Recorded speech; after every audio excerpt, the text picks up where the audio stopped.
Fugiram os porqueiros e, chegando à cidade, contaram todas essas coisas e o que acontecera aos endemoniados. Então a cidade toda saiu para encontrar-se com Jesus, e vendo-lhe rogaram que se retirasse da terra deles. Os irmãos podem sentar, dando glória a Jesus. Amém? Meus queridos, nós estamos aqui diante de uma mensagem aonde o Filho de Deus, Jesus Cristo, o maior profeta, o maior missionário, aquele que se convidar ele para um culto no lar, ele vai. Aquele que se convidar para um culto na igreja, ele também vai. Aquele que se convidar ele para um culto na aldeia, ele chega lá antes de nós. Se tiver um culto do outro lado do mar, ele pega o barco e atravessa. E se não tiver barco, ele vai caminhando por cima das ondas. Mas ele chega lá para poder fazer o id, para poder fazer aquilo que lhe cabe. Aleluia!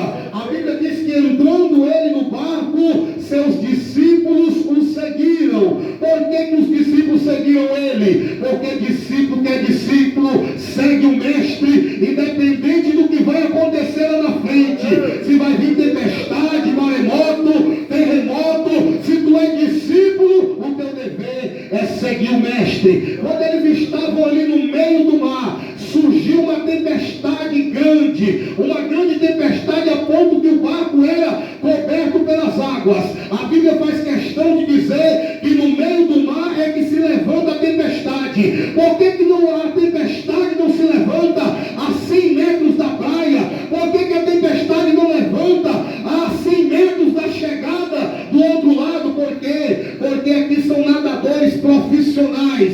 Se a tempestade surgir a 100 metros da praia, eles vão pular do barco e vão voltar. Se a tempestade surgir a 100 metros da chegada, vão pular do barco, vão nadar e vão se salvar. Mas Jesus permite a tempestade no meio do mar, para quando ele olhar para frente, só vai ver água e céu. Quando olhar para trás, só vai ver água e céu. Aí vai pensar duas vezes antes de pular do barco. Deus sabe a hora de soprar uma tempestade na tua vida, para tu pensar bem antes de pular do barco, para tu pensar bem antes de largar o tratamento, para tu pensar bem antes de largar a casa de recuperação.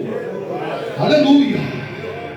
Porque se fosse na beira da praia, eles pulavam fora.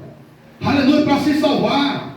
Se fosse a 100 metros da chegada, pulava e nadava, se salvava. Mas agora no meio do mar, vai ter que